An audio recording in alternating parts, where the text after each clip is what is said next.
Good morning, everybody. My name is Kevin Vickers. I'm a sales rep with Heyward, Florida. We are the supplier of the odor control system on this project.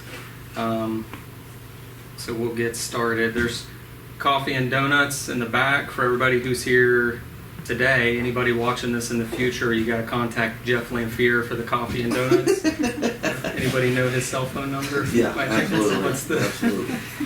So, same as Trent's.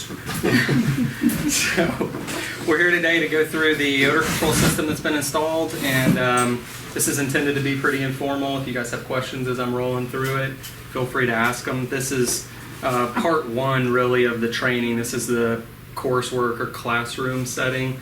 Once the unit is started up and acclimated and the bacteria and everything are doing their job, we'll have another training session out at the unit itself to discuss how you take the measurements, what you need to maybe tweak periodically, checking of the nutrient level and all of that. So there will be a second part of this training probably 2 months from now after the facility is started up, and there's actually some stink going through the odor control unit to keep it alive.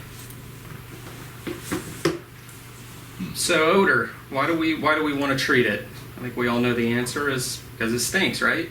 So especially in world-class neighborhoods surrounding a facility, or even a not world-class neighborhood surrounding a community, you always want to be a good neighbor. So odor control units become common at existing or proposed lift stations as well as treatment facilities. So it's all about keeping the phones in the commissioner's office from ringing to blame you guys for a problem that you're not responsible for.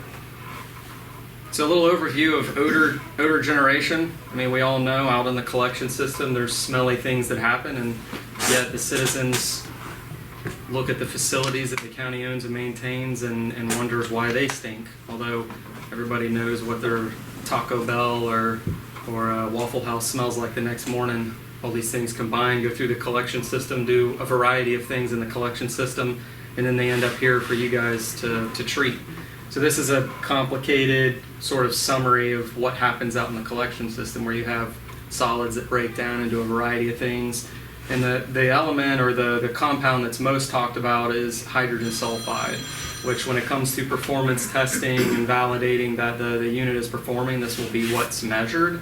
But the reality is that odors are a complex cocktail of volatile organic compounds that each kind of require their own form of treatment, length of treatment, etc. So this slide's kind of an overview of the major technologies that are available for treating odors. We're not really going to touch on chemical scrubbers or ionization. The big two that you see typically in wastewater treatment are biological units, and then units that do what's called adsorption, which is a fancy term for what carbon does, which is kind of a Velcro effect of stuff sticks to it. So biological, by and large, is especially when you're dealing with considerable amounts of odor, is going to be the technology that gets used. You guys have here both a vessel for each of these processes. So the biological unit is going to be responsible for the majority of the treatment, a majority of the H2S removal, and on the back side you have a carbon adsorption vessel that's really responsible for putting the final touches on it. I like to, that combination to me, a parallel in wastewater treatment I like to think of is the biological kind of acts like a clarifier for removing solids. The clarifier does the bulk of the work, and the adsorption, I compare that to filters. So you've got the clarifiers remove most of the solids, the biological unit is going to remove most of the odors, and then you have filters or the carbon on the backside acting in parallel to kind of give it that final touch. So the largest vessel out there is what's called a Highbox 500, and the technology is referred to as a biological trickling filter. They're very effective on a wide range of H2S levels or concentrations, but they're most effective with a steady H2S. and they tend to be easier to operate at higher H2S levels than lower levels. As you start to get into lower levels, the bacteria inside that vessel need the H2S as kind of like a food source. So if you shut the unit down for an extended period of time, or you have really low H2S concentrations, it really affects the bacteria and the ability for them to propagate and utilize that H2S for their life cycle, which is ultimately what allows it to be removed. The term that you might hear is EBRT, or empty bed residence time. What that is basically is a contact time. So the EBRT is a fancy acronym for saying how much contact time does the air have once it enters the vessel, because that contact time corresponds to the treatment. That's the amount of time that it's used. It's similar to like hydraulic residence time in a wastewater treatment plant. But with biological trickling filters, it's relatively easy to achieve 99% removal of H2S. The rub with biological units is that they can be a little bit more expensive to construct because they are relatively large relative to other technologies. But over the long run, there's not a lot of media to be replaced and things like that other technologies use, or chemicals. So when you look at it over time, biological can be a very cost-effective way to treat odors versus some of the other technologies. And something to note is that there's nutrients required. So in addition to water and the H2S, these bacteria need typically a carbon and a nitrogen source to do what they do.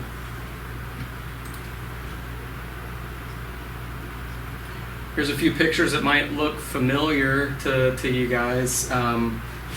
This is on the left-hand side here is the high box and high carb unit that's at the Stonecrest wastewater treatment plant, and on the right is the Oak Run wastewater treatment plant. So you guys have a couple of setups pretty much identical to the one that's here already at other existing facilities.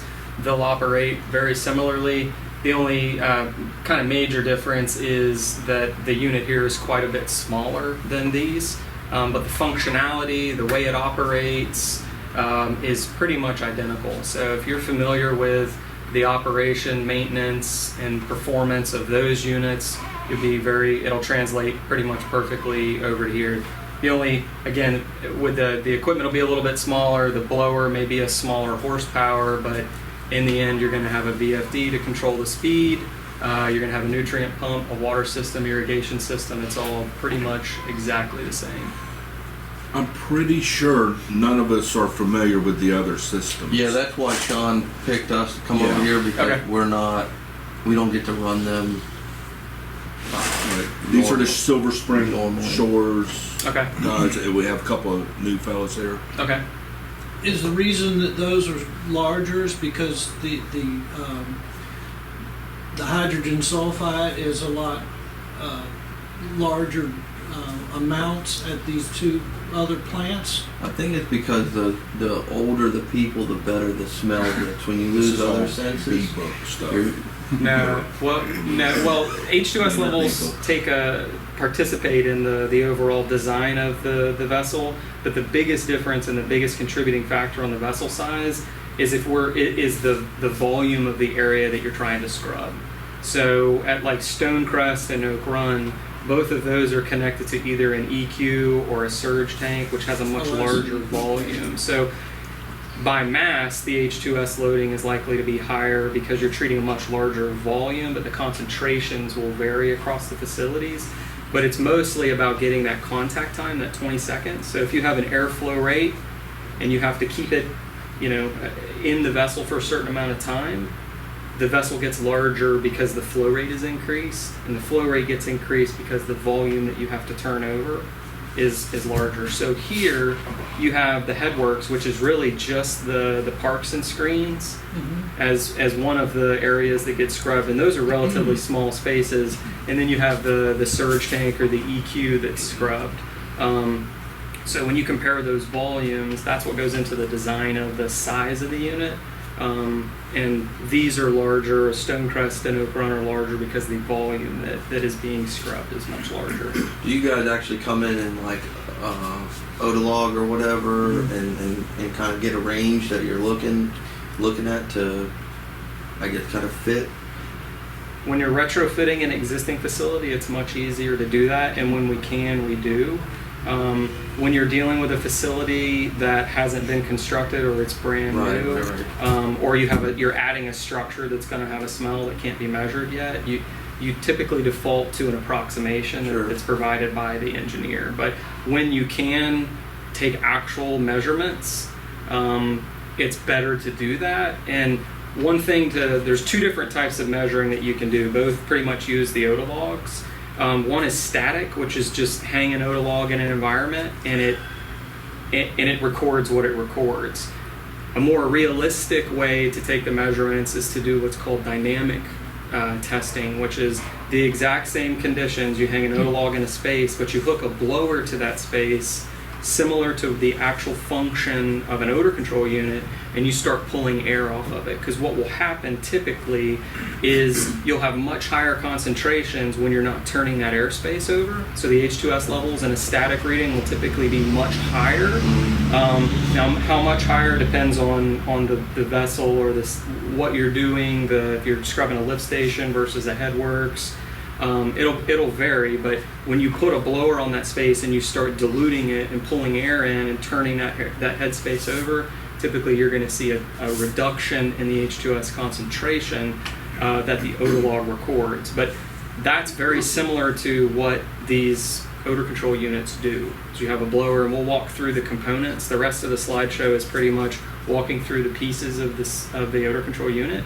And kind of explaining the functionality and everything. But once you hook a blower to it, it changes the conditions. It's like having a car sitting up on blocks with the engine revving versus putting tires on it and getting it moving. Like it's a different. I may not be the best analogy, but you're not using the potential, or you're not accurately measuring anything when you're just taking a static reading. But a static reading inside of a vessel that has very low concentrations, or at least it's measurable, can at least indicate that there's not an issue somewhere. Because if you have very low H2S concentrations and you put a vacuum on it and you start turning that space over, you might completely eliminate the measurable concentrations in that vessel. So if you're trying to trace or track if there's H2S in something, you may not want to do a dynamic reading on it. You might want to just do a static reading. But yeah, we will ultimately, there's a performance test for the odor control system. There'll be odor measurements or H2S measurements using an OTA log on the intake side of the vessel. There'll be a measurement on the downstream side of the vessel. And you guys will see that in the second part of this training when the odor control unit's acclimated, started up, and fully functional. We'll go through all of those measurements. In addition to, how do you change things on the unit actively. Normally, you don't end up needing to change much, but like here, for instance, they may not use the surge tank all the time. It may only be used during large events or something like that. But so you may have to, when the surge tank gets used, you may have to increase the VFD speed on the blower, turn it up so that it'll pull vacuum, and increase the airflow rate enough to turn that space over in the surge tank. But ordinarily, if it's just scrubbing the headworks, you probably are going to want to turn it down to draw less air into the vessel. So the system components. The first one we'll talk about is the blower, and this is the piece that kind of makes everything happen. So you've got ductwork that connects to the vessels or the pieces of equipment that you want to pull the air off of. So that gets pulled into the intake side of the blower. And then you have the discharge ductwork that pushes it into the biological filter. But the blower is what makes the air move. It's what makes things happen. You'll have a VFD connected to this, so you can control the speed on it. But this is an essential part of the system that if it's not working, the rest of it doesn't really work. This is a typical blower, very similar to what's out there. You've got a cast aluminum blower fan itself, and then it's connected to a stainless steel washdown duty motor. Very robust, reliable, and something to remember here is we provide with our equipment a 3-year bumper-to-bumper warranty. Now, I won't cover someone putting a forklift through the side of the vessel or something like that, but our media, our vessel, our electrical components, our blowers, our motors, everything is covered for 3 years. We offer, and it's included, a 10-year warranty on the media itself inside the vessel and the support system for it. With some other manufacturers, the critical component is the media, and sometimes there's media failures due to clogging, or some of the medias can melt because of the pH, or they dissolve over time. I'll talk a little bit more about our media, but we offer a 10-year warranty on our media, full replacement, not prorated, 100%. Yep. You might have mentioned this, but this blower, which side of the unit is it? Is it pull through the unit, or is it pushing into the unit? It's pushing into the unit. Into it. So it's going to see some of the hydrogen sulfide. It will. Okay, not on the other side. Correct. Yep. That's a great question. But yeah, but the materials of construction here take that into consideration. Hydrogen sulfide's pretty rough on stuff, It is. It is. especially concrete, Yeah. metals, Yeah. everything. So after the blower comes the workhorse of the system, the biological trickling filter. I'm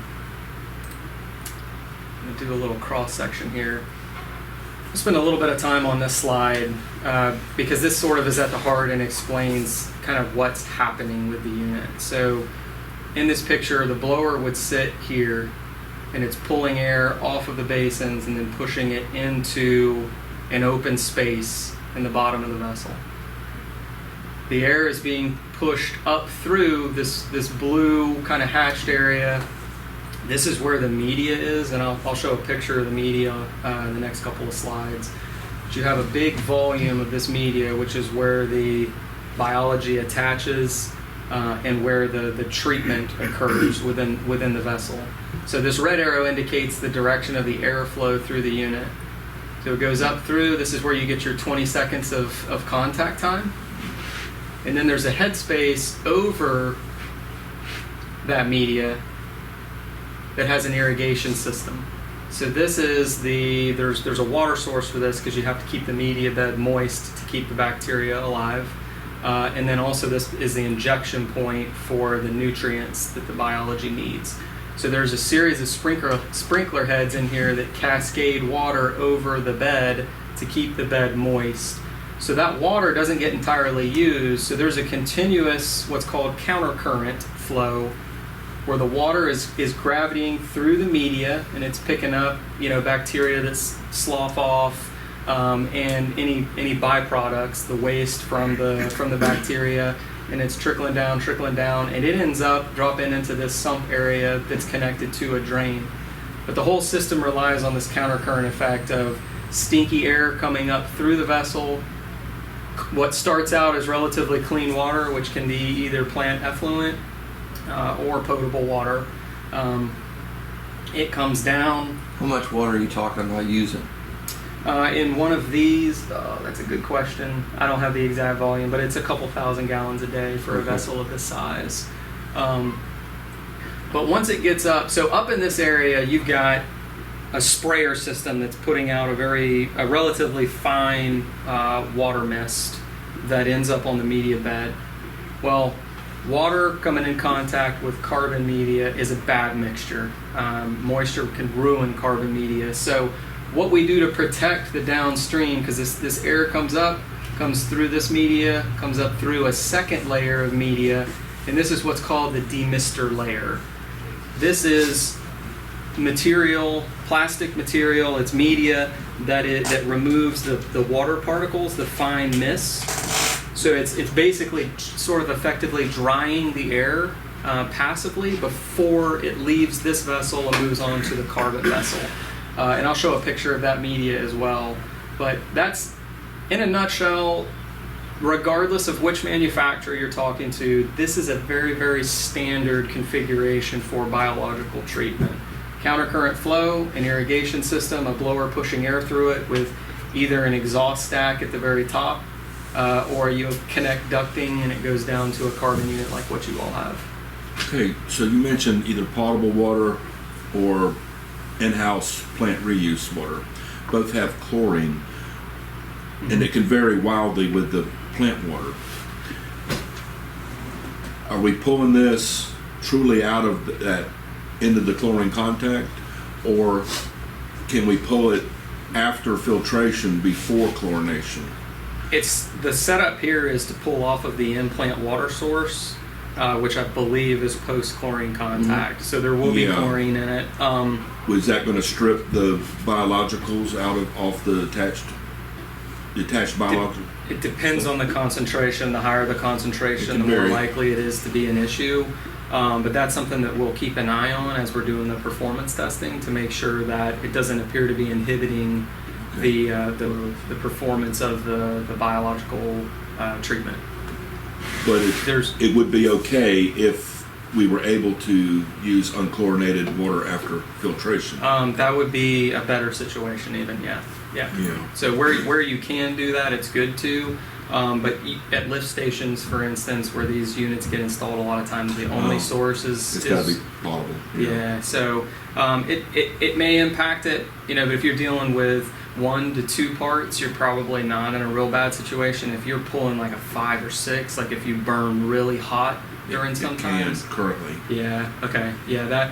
That's something we'll have to keep an eye on to make sure that it doesn't appear With to be. your new system, Yeah. you should be. It'll be a control loop or something Yeah, you'll where be a lot chlorine better off. won't go from Yeah. 2 to 10. Yeah, so You know? we'll talk a little bit more. There's 2 different modes of operation for this. Single pass through, which is where the irrigation water gets used once and then it goes to a drain. The chlorine will have to be monitored. There's another mechanism where you can just continually recirculate this same water, where won't even really be a concern because most of the water stays retained in the system. It's reused repeatedly and then supplemented as you need to add more water if you start running low. I guess to dechlor the water would be another expense Yeah, and maybe affect the attached growth. right. You're adding more, maybe sulfur or something. Yeah, chemical to it. Yeah, it's not been a huge issue in other installations, but it is a good question because it has the potential, depending on how high the concentration is, to impact it. But we don't typically see significant impacts from potable, which is usually around that 2 or so in this type of treatment.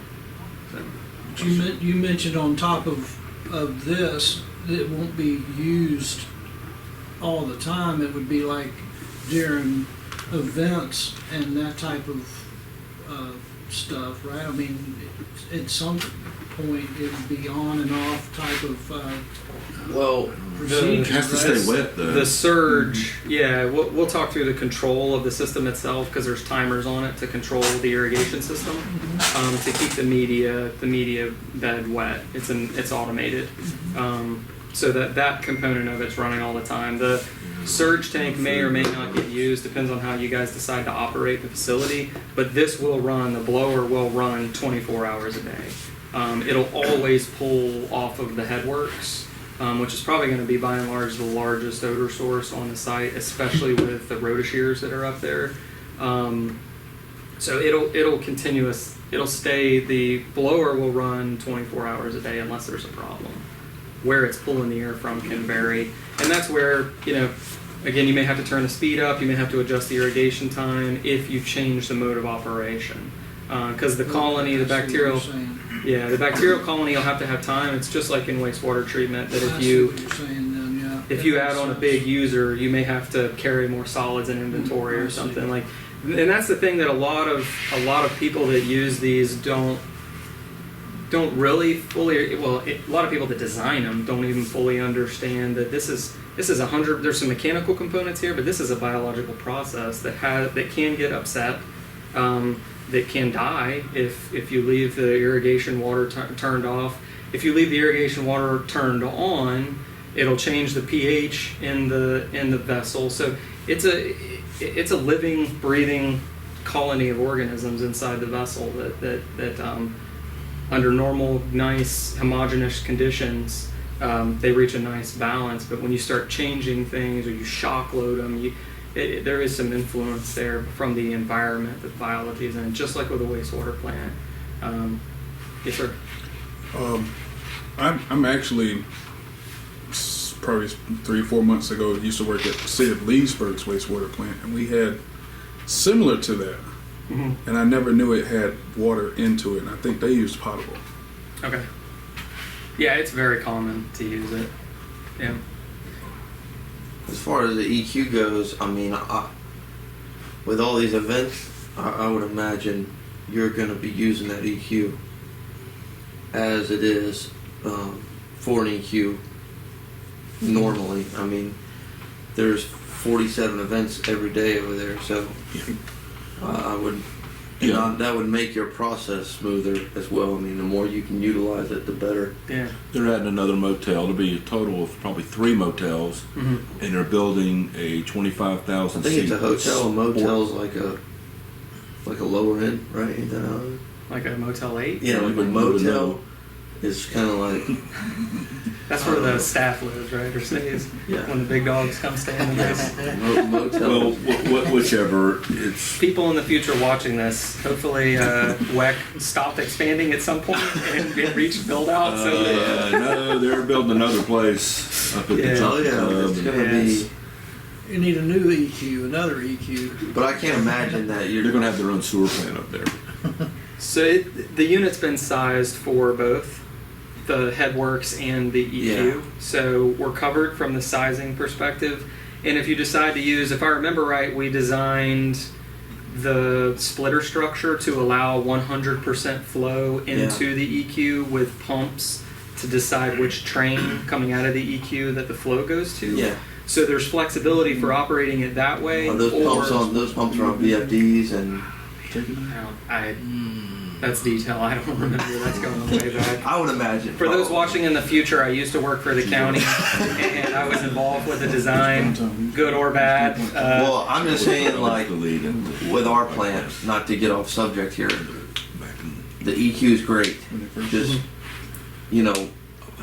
being able to feed constantly or 24 hours. Yeah. I mean, if you could use it, I mean, I know peak shave is good, and I was just thinking about his influence coming in, the highs and the lows. Yeah. The flatter you can make that, Yeah. the better. Yeah, I agree 100%.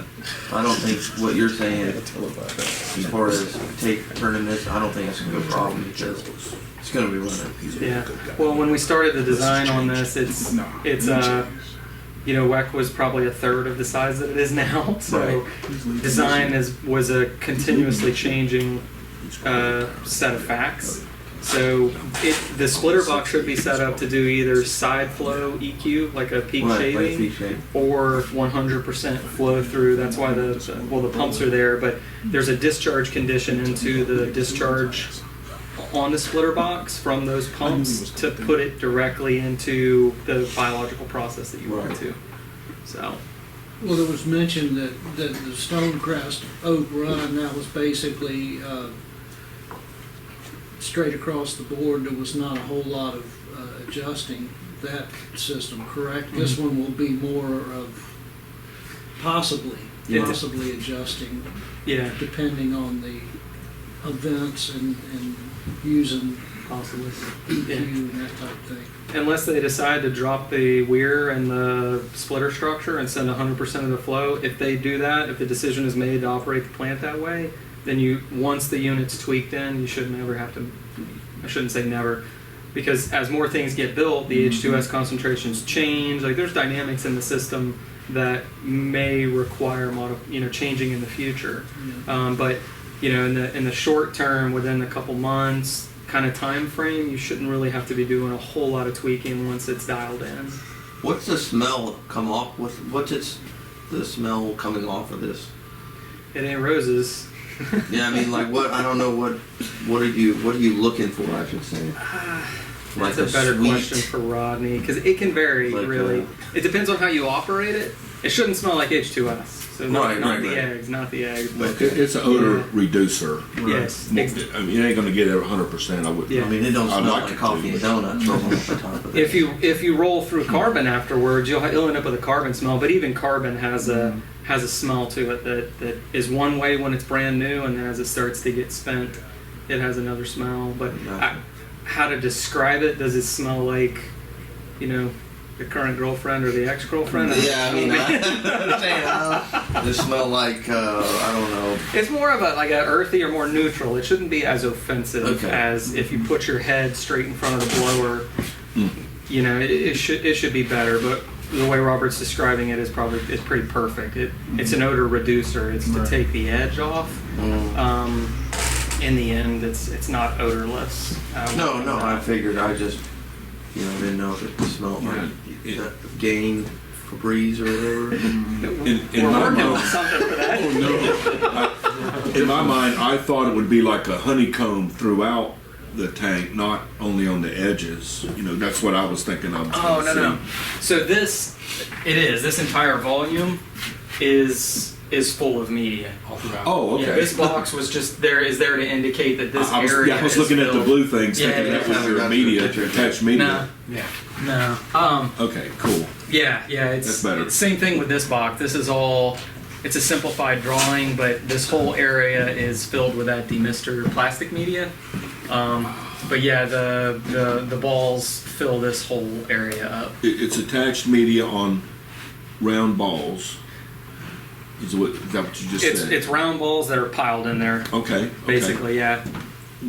Is there a chance that is there a chance that we would have to, if we get too much growth on these balls, is that when we would have to maybe clean it with chlorine or something to get it to slough off? And so the sloughing off action should be fairly passive and effective enough that you shouldn't see clogging in the media. So it's going to be probably anaerobic bacteria on the ball, and then on top of that would be your aerobic Maybe if you were bugs. seeing that, you might need more water. Maybe less water. I don't know. You never had a problem with that. We've never experienced we probably you got to won't take either. it out and pressure wash it or something like that. But that's the beauty of this media. So there's ports on the side of the vessel for removing the media if you needed to. Are these the size of ping pong balls, or? Yeah, 1.25 inches or 1.5 inches, I believe, a piece. Cool. I usually keep one with me as a conversation piece. But yeah, they're free flowing. They're round, but they have. Well, I'll show you the picture. Trying to think if there's anything else. For some reason I was thinking it was going to be, like I said, like a honeycomb or, like disc that you could pull out and put in. But I like the round. It's like if you filled this vessel with ping pong balls, it's a very similar thing. Other than there's ways for it's not a closed spherical ball like a ping pong ball is. It's small. It's got little pores in rods it. and stuff. Yeah, it's got openings in it, pores in it that let the air and the water trickle through. And that's why it's so critical to keep track of pHs and the chemistry of it to maintain the growth on the media and that type thing. Is there a probe in there that reads that all the time, or is that like a? You get pH strips or a pH meter is the best way to do it, and you check it on the drain line basically. We check it with the strips over there, Oprah. They show me how to do it. Yeah, Okay. and that'll be part you saw that, of part 2. You'll be able to see. Well, I'm colorblind, so what should I? Meter. Yeah, something that has a number. Tip of the tongue. Well, no, color. So fully colorblind, or just can't see. Yeah, if you stick your finger in it and it burns you, then you probably got to turn the water The up. problem. Speaking of what is the pH range? Are we? 2 to 3. Wow, really? Yeah. So it's. I know pretty- the stuff coming in is going to be a low, but Yeah, so the water coming in is going to be neutral. It's going to be in that 6 to 8 Yeah. range relatively, and whatever the plant effluent, you guys measure the pH, that'll be what's coming into it. And depending on the mode of operation, you want to still maintain a 2 to 3 at the bottom, but depending on how you operate it, you may have a 2 and 3 all the way through that column, or if you do single pass through, that's the recirculation mode where you're pulling that 2 or 3 and you're dumping it on the top. You're going to end up with only a colony that treats H2S because that only particular type of bacteria thrive in that environment. When you do the single pass through, which is how Oak Run and Stonecrest are operated, you get a strata of pHs, which are conducive to growing different bacteria that are good at removing different things. So, but the biology or the bacteria that like to take up the H2S are the ones that like that really, really acidic environment. And luckily they grow towards the bottom, but so the water that you're measuring the pH of is that last drop. When that drop comes off of the media bed, that's the pH that you're measuring, and that's the environment at the very bottom of the vessel. But you go from neutral at the top all the way down to 2 to 3 at the bottom. And if you start seeing the pH drop really low, you increase the irrigation water because you've got more sulfuric acid that needs to be rinsed off of the media, basically. So the way that you correct too low of a pH in the single pass-through mode is you add more water. You increase the duration of the irrigation cycle. If the pH starts to raise, you may have a couple of things going on. One may be too much water. Another may be that the biology has died off and there's no treatment happening, which means there's no sulfuric acid being created to drop the pH. So there's a troubleshooting section at the end of the presentation, which will be included or is included in the O&M manual that you guys will have. But water is the biggest thing. How much water you're putting through will control the pH if you have the right bacterial colony in the vessel already established. So I think this slide we've sort of covered already. We utilize a synthetic media. It's made of polypropylene, so it's very, very durable against the low pH environment. The microorganisms that attach to the media and grow, they actually come, when we do the startup for the unit, we'll take screened raw wastewater, and we pour it into the vessel, and we actually use the recirculation pump that would be normally used for when you do continuous closed circuit operation of the vessel. We use that pump basically to continuously flow that bacteria through the vessel to get a nice established colony on the media. So there will take, a month to 2 months basically for the bacteria that start in the raw wastewater for there to be enough of them to be ready for performance testing. But there's no magical patented special breed of bacteria that gets flown in from somewhere and put into the vessel. You seed it with the raw sewage, seed it. Yep. Because what this vessel's doing is basically what happens in your collection system. The hydrogen sulfide that gets generated gets converted in the collection system to sulfuric acid. That's why manholes and metals get corroded real bad, is because of sulfuric acid. This is replicating that exact same thing. So countercurrent flow we talked about, air going up from the bottom, water coming down from the top, keeps things nice and moist and nutrients available.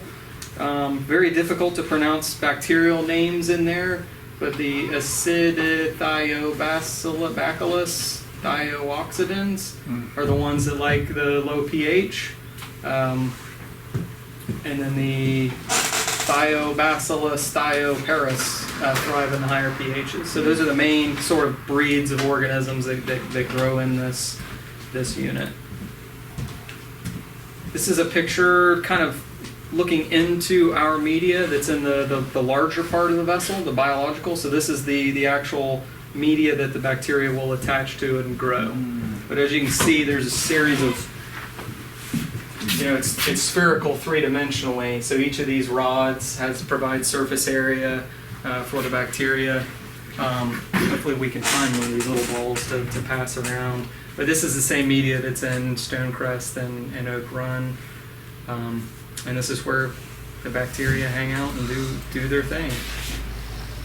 This is the media. It's relatively the same size that's in the demister layer. And again, the functionality of this is to get those water droplets out of the air and sort of dry the air before it hits the exit point.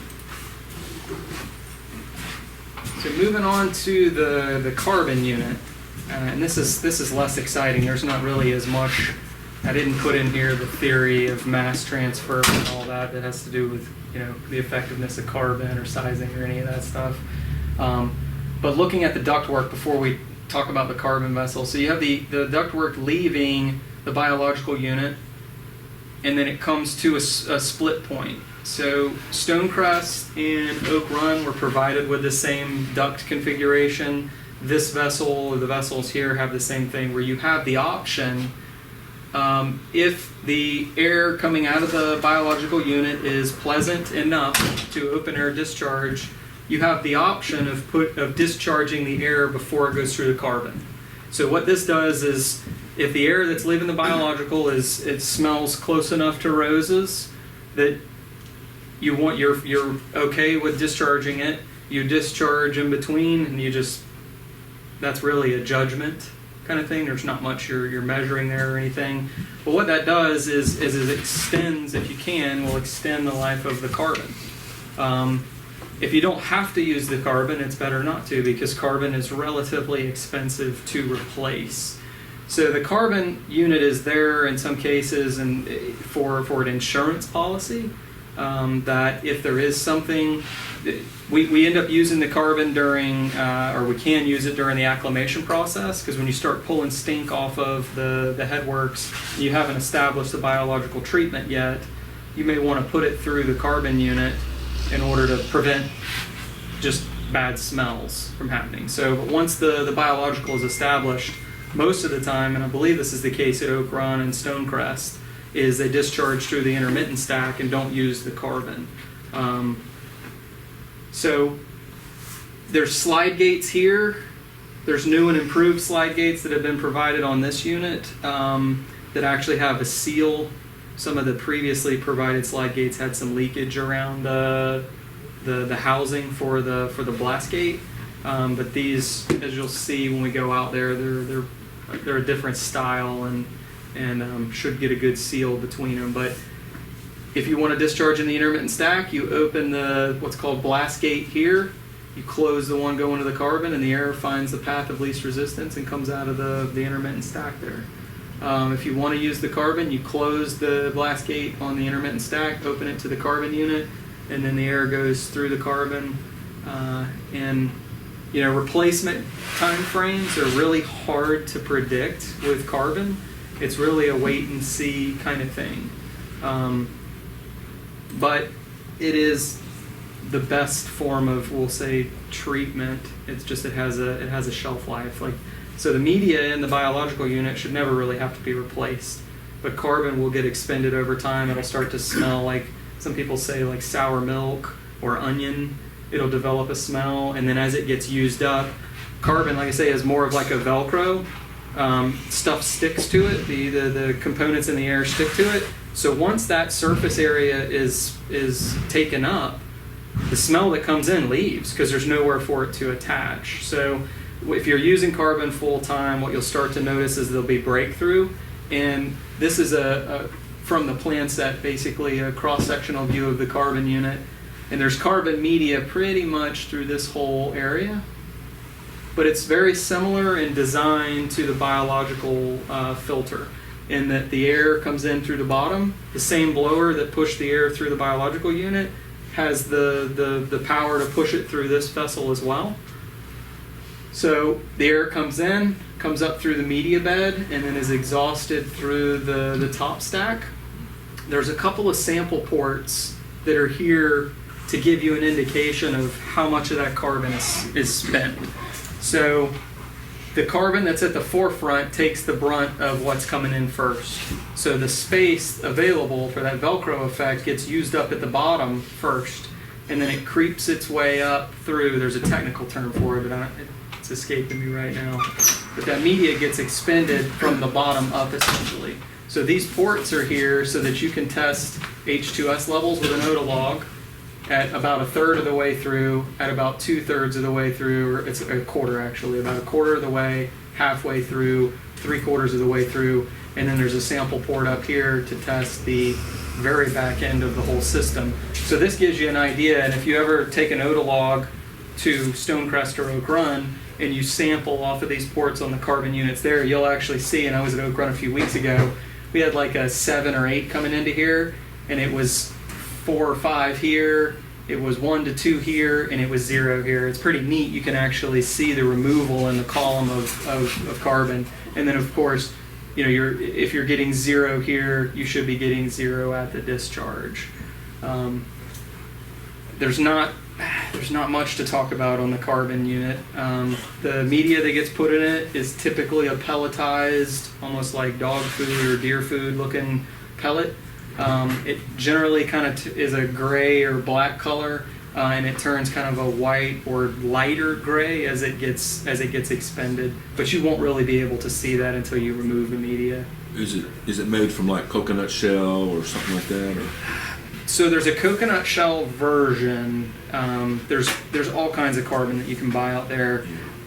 To be honest, I don't know where the non-coconut shell comes from. If it's burning wood in the absence of oxygen to create it, or how it's manufactured. I'm not sure. Probably like a small Chinese person makes it.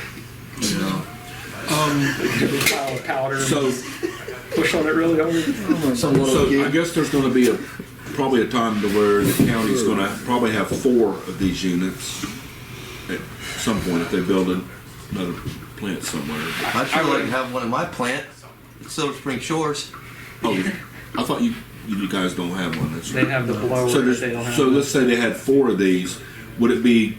You think it would be cost effective if we had a gas-fired oven? And try, you can, I believe there's times you can heat carbon like this once it's saturated and reanimate it, make it almost new again. Yeah, it's a rejuvenation or regeneration process. Very high heat. Yeah, I'm not at all familiar with how the cost dynamics of that. But it's something that can be looked at. I mean, once you get enough of these, but we've got large customers like JEA that spend tens of thousands, if not over $100,000 a year on carbon only, and they don't do anything like that. They pull it out, and I mean, their budget might be different than ours. Well, there may be something that's modular, that's trailer mounted or something. Yeah. You go play. I know.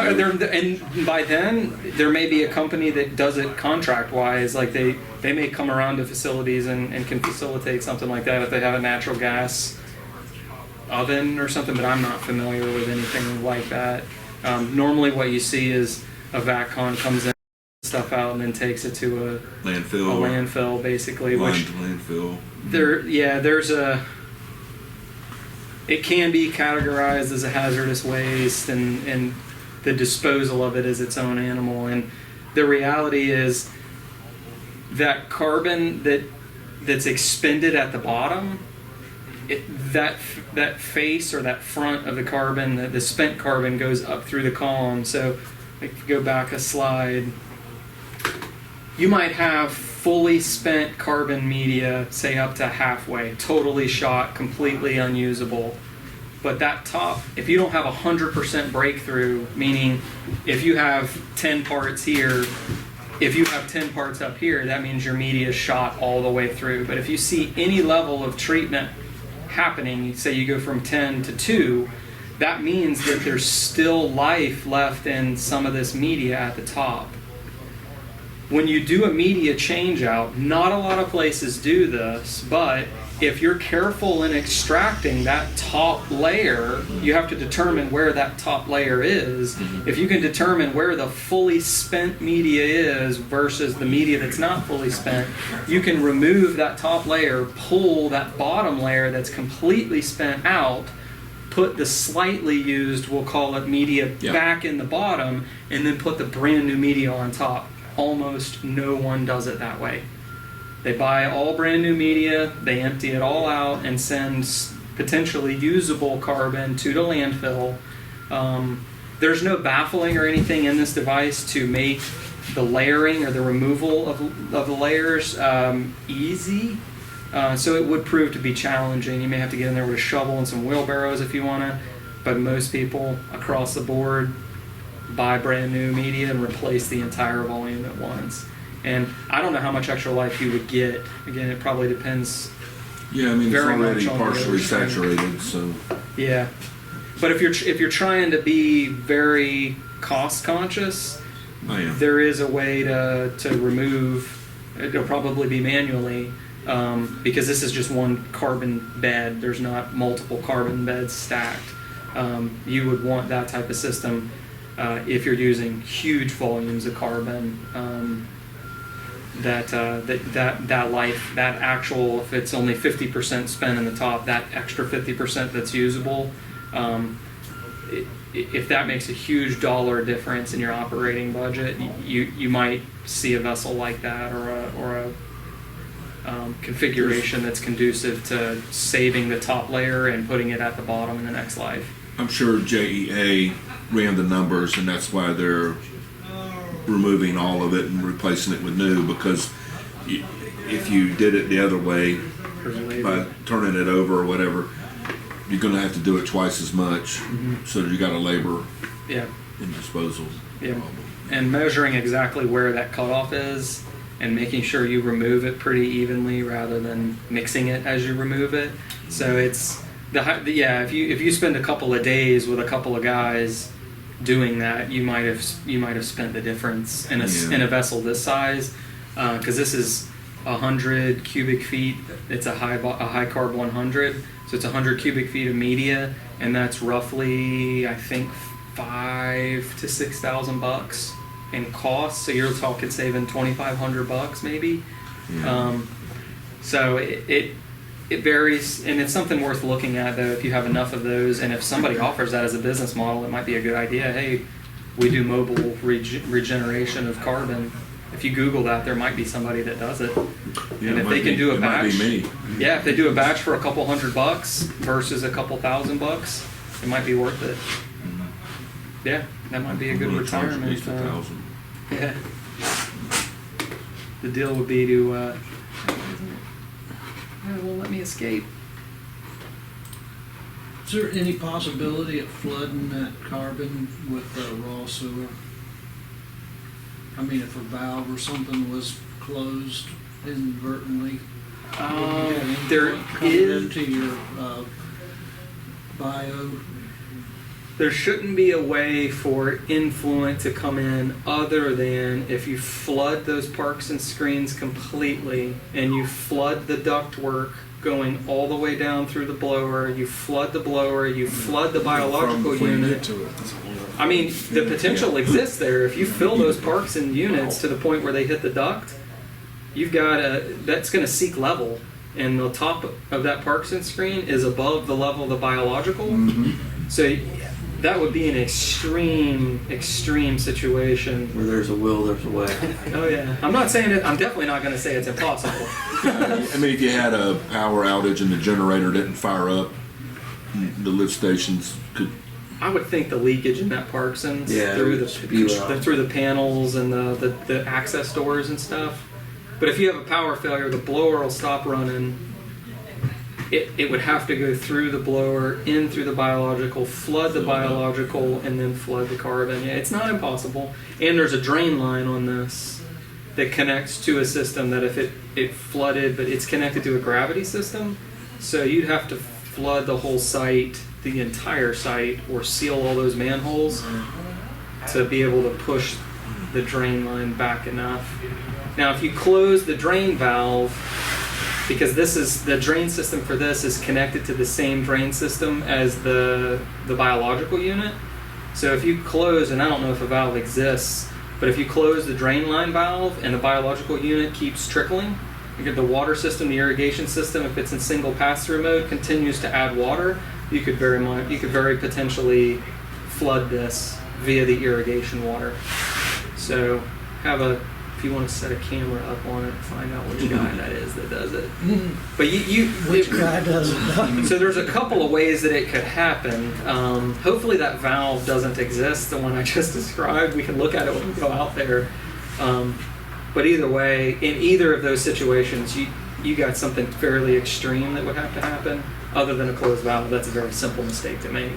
So maybe we'll put a chain and lock Dave's just on thinking that. about, on his way out, what could be possibilities. No, There's much better exit strategies than that, man. Much more costly. But that would be a crime. That would be destruction of public property. Yeah. Yeah. Only crime if you get caught. There's a better one that I like. I only asked no, the it's question. not- I wasn't contemplating anything, that's for sure. But yeah, anybody that Thanks for says the it's idea, impossible is His name in that log book. not That's familiar enough. Well, I didn't know if a valve going up to the EQ or something of that nature got closed and it had nowhere to go and it just built up in the bio. So in theory, man, I don't know if there's an overflow from the EQ to the biological, because based on where that duct is connected, that's a third possibility. If the power to the It'll probably EQ overflow in the pumps fails, digester. you would get the Maybe. same. I don't know. We'd have to look at the elevations of the ductwork versus the overflow The weir, to yeah. the second basin, and I don't know if there's an emergency overflow. I guess There that was probably the isn't. question. Yeah. Is there somewhere else that it would go if it couldn't go into the? I'm hoping that the weir. I Because- believe it looks Well, lower. It may not get there if if the electric's off, then the lift station would overflow. It wouldn't have the ability to pump up. So the WEC To the lift top. stations will be directly connected to the headworks. So So there's Wow. potential that Okay, flow yeah. will Forgot about- continue. forgot about those. Yeah, that's that just one. nice drain. That one will. Yeah, you'll flood the collection system in whatever Yeah. condo and We'll get calls from that first house. is the low boy on the system. But that is definitely another potential. And all you got to do is really look. So that the process train here that has the EQ or the surge tank in it, that's all been constructed to be a third process train in the end. So there's an overflow from where that surge tank is into what will be sludge holding for now. So the hope, we'd have to look at the plans, or when we go out there we'll take a look at it, is that it would overflow that weir into the sludge holding tank before it gets to the duct that goes to this unit. But you could have the if it's not that way, if the duct is below the overflow weir, then you could have that exact situation that I described with the Parkinsons, where you have a column of water, if it's tall enough, that could overcome the biological vessel and end up in the cargo media. So, man, these are excellent questions. All right, so the final component that we'll talk through on this, every operation has to have the brains of the operation, and that is the control skid in this case, which is kind of tucked away nicely in this picture. It's being a little shy here. But all of the control components, the panel, the nutrient feed system, the nutrient storage system, everything is mounted, the recirculation pump, everything is mounted to this single skid. There's not a lot of stuff here and there spread out. What the power that feeds the blower, the water, and we'll go through the guts of this, but everything electrically that could fail goes through this skid. And there's really two sides to it. One side is the nutrient side. This is the nutrient tank, the plumbing that connects into the nutrient feed system, which we'll show pictures of. And then I think this is the transformer. Or no, this is the irrigation timer panel. It has all the pieces. There's pictures in a upcoming slide. And then on the back side is the power. You've got the blower VFD power distribution panel here, and then there's a transformer, a 480 to 120 volt transformer here. The blower is going to use 3-phase 480 power. The nutrient feed system, this is all 120 regular low voltage equipment. So there's a transformer mounted to the skid for converting that power as well. So here it is. The picture here is slightly different than what you guys have installed here, and the main difference is that in this picture the VFD is mounted inside of this panel. The VFD on y'all's skid is externally mounted. So the readout and everything is external. The VFD itself is air cooled and external, but it's underneath a cover here basically. There's a top to all of this that keeps it all in the shade for part of the day. But that's the VFD and power distribution panel. This is the transformer, which you guys have out here. And this is the plumbing when we flip to the opposite side, where it's the intake for the recirculation pump and then the discharge for the recirculation pump. The nutrient's going to be nitrogen. Nothing else. I mean, Well, no phosphorus or. yeah, no phosphorus Yeah. typically. That's good. So we provide, and it's the specs are probably written this way, that we have to provide you guys with the formula that we use. Most odor control manufacturers have a proprietary blend, but when you boil it down, it's a nitrogen number typically, and I believe it's got to be a nitrate nitrogen. It can't be an ammonia nitrogen. That information may have already been provided, but typically what we see with most customers is they just call and order our material. We provide it, we ship it. It's in liquid form, and you keep the nutrient tank full of it, or once you get to a certain point or low level. Now there's different concentrations of the nutrient depending on how you operate the nutrient feed pump. So the more concentrated you make it, the less you have to run the pump, the less volume you go through. So depending on once you get this thing started up and we see how much nutrient you're using, how quickly you're emptying the tank that's on the skid, we may adjust the concentration of the formula so that you reduce the runtime on the nutrient feed pump, but you get the same mass of nitrogen or same pounds of nitrogen delivered to the vessel. So it's straight out of the bottle, no dilution. Correct. Yep. Yep. Unless we end up needing a super concentrated version that you dilute on site. But if the normal mode is you order it and it comes, you don't have to add water or anything like that to it. So here's a little bit more detail on the blower and VFD control panel. In this particular case, the VFD was mounted inside of the control panel, inside this box. But there's fuses and pretty colorful wires and all that. I'm not real skilled in the electrical trade, so I don't know if I can't really describe much about what's going on inside of here, other than power's making it to where it needs to go. And there's usually a readout screen for the VFD for reading out if you're at 45 hertz or 52 hertz or 60. And then push buttons in the interface.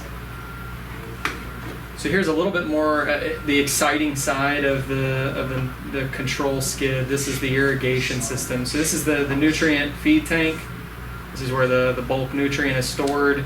This is an old picture. They used to use Miracle Grow, but I think that's how we found out that ammonia-based nitrogen is the wrong version, because then you kind of have to nitrify to get it to nitrate, and nitrate is what these guys want to consume. It's not good to store fertilizer that close to your equipment either. Yeah, agreed. So terrible picture for a number of reasons. Yeah.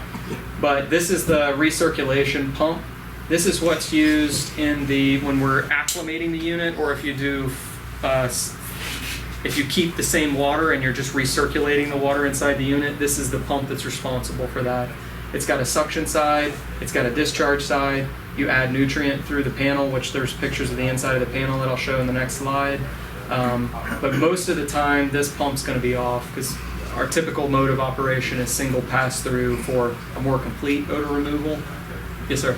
The nutrient tank, was there a reason there was no type of, I would say, clear indicator on the outside to tell what level you're on the inside?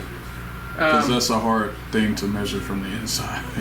Except for seeing that you're empty. So. A flashlight and the opening at the top is what we've found, because all of those become potential leak sources. Okay, that's why I was fittings wondering. and stuff. That's why I was wondering. Might have been a reason. Yeah, in all of our units, you'll probably see they're all designed and manufactured around to keep it simple. Mm-hmm. Most of the components here inside these control panels, you're going to be able to find at a local hardware store. There's not a lot of components that other than a nutrient, that we would call proprietary. Mm-hmm. And it's been designed with the intent of being easy to maintain. There's not a lot of bells and whistles. There's not a pH meter attached to SCADA that sends an alarm if your pH hits 1.99. It's designed really with the intent, and you'll meet Rodney when Rodney's kind of he's our resident odor control guru. And he sort of started the odor control line, the H2S control company. But but he's an operator by training. He's a dual A, I believe. But he's designed things to be easy to maintain, as simple as possible, and to still keep the operator engaged. Because when you start adding too much automation, people tend to ignore the equipment until there's a failure. Yeah. And that's one of those things that was considered of, you could do a sight glass or some kind of indicator on there. And some engineers will spec out a float switch inside the nutrient tank, which a lot of times no one really cares about, knows about, and it becomes something you've got to replace that's tied into a panel. So if you ever decide to get rid of it, you might have to modify the panel. Yeah. So these are all designed to be as simple as possible. But even floats fail. So Exactly. Yeah. Exactly. you'll be sitting the same reading and wondering why you got the same reading for 3 days, and Mhm. next thing you know, you're empty. Yeah. Is there a reason why wouldn't the nutrient tank be made of a opaque or clear why is it not that? That's a good Is it the question. type of plastic? It's a polypropylene tank. Yeah, that's a good question. I don't know why you couldn't order one clear if you wanted to. I'll have to find out the answer. Yeah, to because that. when the sunlight's not going to get in when the door's closed, so it can't be because the nutrient. There's no There's no door. doors. This is open. It's just Oh, like there's no this. doors. There's Yeah. no doors. This is It all open. opens, it Door. opens just like this too. You want a Okay. door? Yeah. Yeah. You're crafty. Yeah. Water. Yeah. Well, these two things we'll show the inside of in the next couple slides. Oh, this is just a blown up version of the bottom, the plumbing at the bottom, with your recirc pump. You got, if you do single pass through, this is where the pressurized water from the plant system comes in. It goes into the box up above and ends up getting pushed into the vessel by the pressure in the lines on site. So there's no additional repumping. If you do single pass through mode, there's no additional pumping required. If you do the recycle mode, you have a line that comes from the bottom of the high box into this pump. You get the energy added by this pump. Goes through the nutrient panel, because even if you recirc, you've got to continuously add nutrient, so it's got to go through the nutrient panel, and then this pump provides the head to push it up through the irrigation system at the top of the vessel. Let me escape.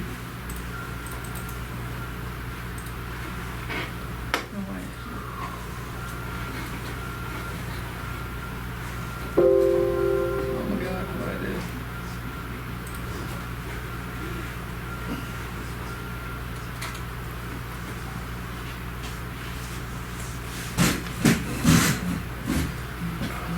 All right, so this is the insides of the timer control panel, and the main important parts are these three timers. It's really hard to read, but one of these, so there's parts up here that you don't want to touch because they modify the operation, the functionality of the timer itself. But you've got a cycle timer here which controls how often the water in the nutrient feed system turns on. So it's not in single pass-through mode. You're intermittently irrigating. You're not continuously irrigating the system. So the system will turn on. It'll allow water to go through. The nutrient system will turn on at the same time. The middle timer here tells the valve how long to stay open. So you've got how often does the irrigation system kick on the far left here. The middle one says once it's on, how long does it run for the water. And then the far right one is how long does the nutrient feed pump stay on. So you may irrigate for 5 minutes, but you may only want the nutrients to run for a minute. So those three timers are at the heart of the irrigation system and controlling how much water, how frequently does it come on, and then how much nutrient are you going to feed. So you also, in addition to monitoring the pH on the back side of the biological, you'll need nitrate strips for monitoring the nutrient. So I don't know exactly what level it is, but there's a certain amount of breakthrough that you want to see in the nitrate to make sure that you're putting enough nutrient into the vessel. Because if you get 0 at the end, and as we're starting it up, we may bump that timer for the nutrient feed up and up and up till we get some breakthrough and see that there's some excess nitrate or nitrite on the back side of the biological to know that there's enough nutrient.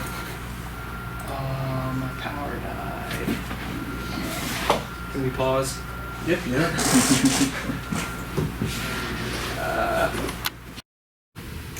Rolling? Yep. All right, so far left timer, we're back, is the how often does the water turn on, the irrigation system. Middle one is how long does it run when it turns on.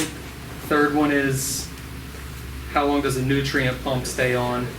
You can see in the front here, on when the panel is closed, that there's a manual mode or a hand mode where you can turn it either default to the timer, you can turn it off, or you can put it in hand, which means the pumps turn on. I mean, if we're not running that recirculate, if we're doing one pass through or whatever, we'll never really use that recirc pump, right? Correct, it'll stay off mostly. So this must be either acclimation mode or something.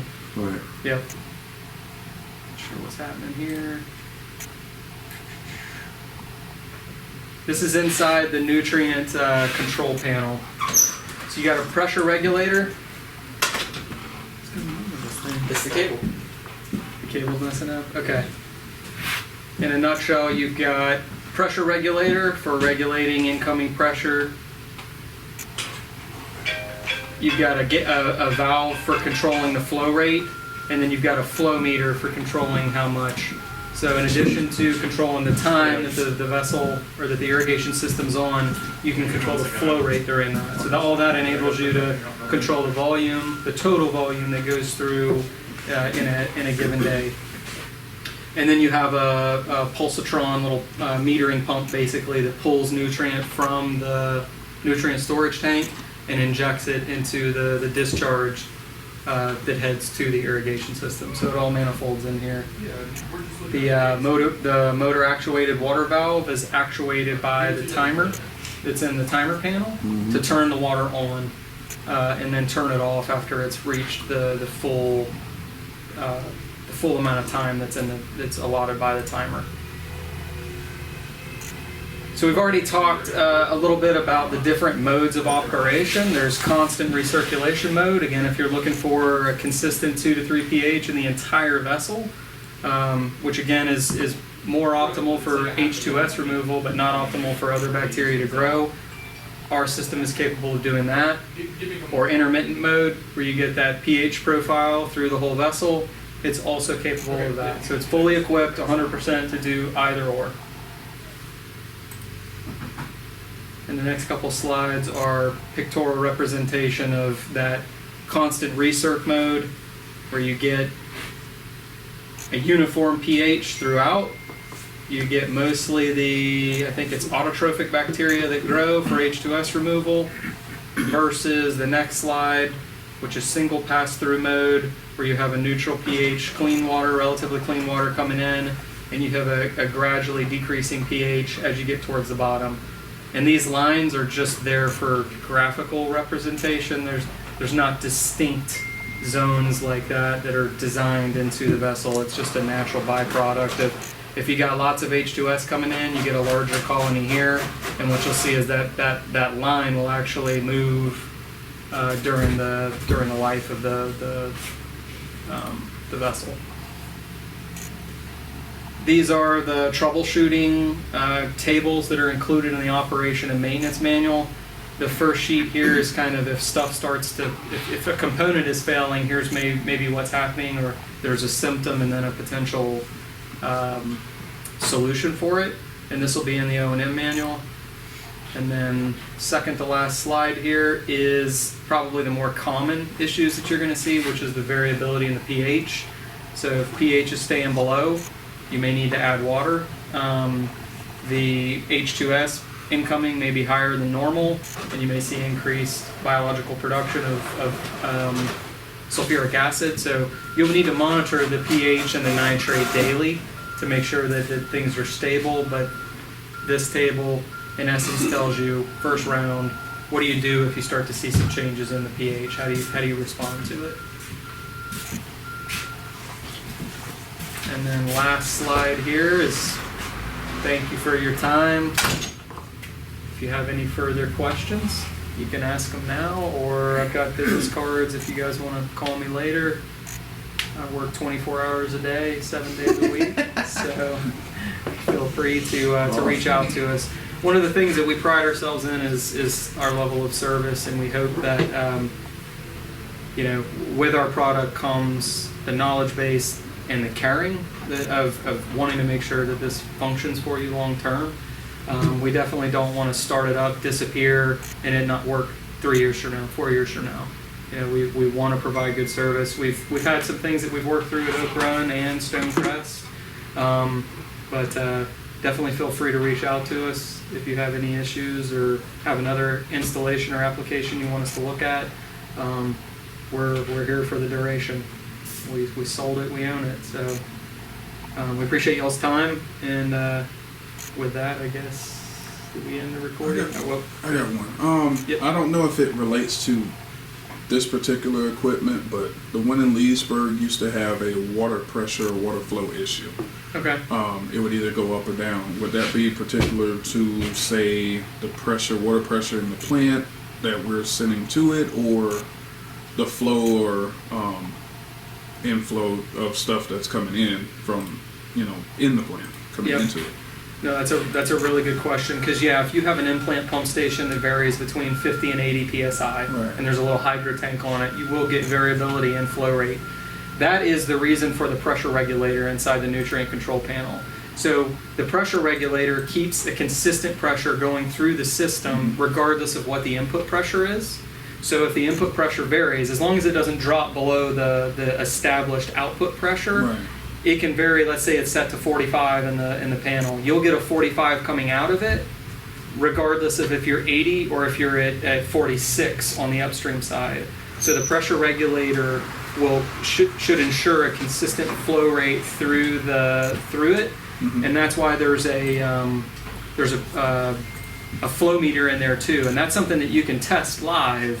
Is if we're connected to the downstream side of an in-plant pump station that varies. Right. You should be able to watch that flow rate stay consistent while that system turns on and turns off, because it has a consistent pressure downstream of the pressure regulator, downstream of this. The system shouldn't know that the pressure is varying from it. So you again, as long as you stay below that set point, you should see consistent flow rate going through the vessel at all times. Right. Because that Yeah. regulator in the Leesburg one used to be actually horizontal, Okay. just like that, and it was, I don't know, between 6 and 8 a.m. it would go crazy where it'd be low pressure, high pressure. So. Interesting. Yeah, actually, when we do the startup, we'll triple check that that's the case, that consistent pressure coming out. You shouldn't see that gauge wobbling around. It should be a nice consistent pressure, and thus a nice consistent flow rate through the whole system. But it could be the pressure regulator was failing, or it was set too high, because if it's set at 80, then Right. whatever comes in. So. How quick? So say you're on the water from the plant, and say the skid goes down. How easy is it to just hook a potable water hose up to it? If need be. Better have a backflow, for one thing. Whatever. Yeah. Whatever we need to do. So is there a way to just hook a hose to it? So, because that skid's been known to take a shit. If you have an on-site source, if say the system goes down. Well, let me ask Robert this: do you have we now at our plant? If our flow goes down, we can just turn a valve and go to potable. Oh, you're saying the on-site plant water Yeah. is supplemented from potable The plant recycle If our skid went down. skid. That's a good question for. I don't know that they did that on the in-plant reclaim water system. I don't know that they've made that interconnect. Because with that skid, we've had HMI issues. Mm-hmm. So at points we were down, weeks. That's a really good overall question for the project. So One source might be the sample pump off the filter, could be a point source of water. yeah, if it's there, That way we don't have to mess with the My potable question and is, backflows. could we just plug it in? I guess in a sense. That's so that one was a little bit tricky, because when you're connecting a potable pressure source to a reclaimed water pressure source. I think the way they were comfortable doing it, I don't know that the engineer at Silver Spring Shores signed off on it. It might be one of those things that has to be done. Well, there is the After. RPZ or whatever. Yeah, which would probably be the best way to. But as far as, I'm just saying, just for your unit only. Not, I mean, I understand the whole plant could probably use that system, but if he's out without water, then he's without any kind of Yeah, nutrient. anything to remove. Yeah, I would Yeah, look it's at fairly low the pressure, sample though, pumps right? first. I'm saying, like, we could It's literally a normal disconnect. 40 to 60 40 to pressure. 60, Yeah. is that how much it is? It would be a worthwhile question knowing that those skids go down, Yeah. because your screens are going to require that in-plant reuse water Sure. too for backwash. Sure.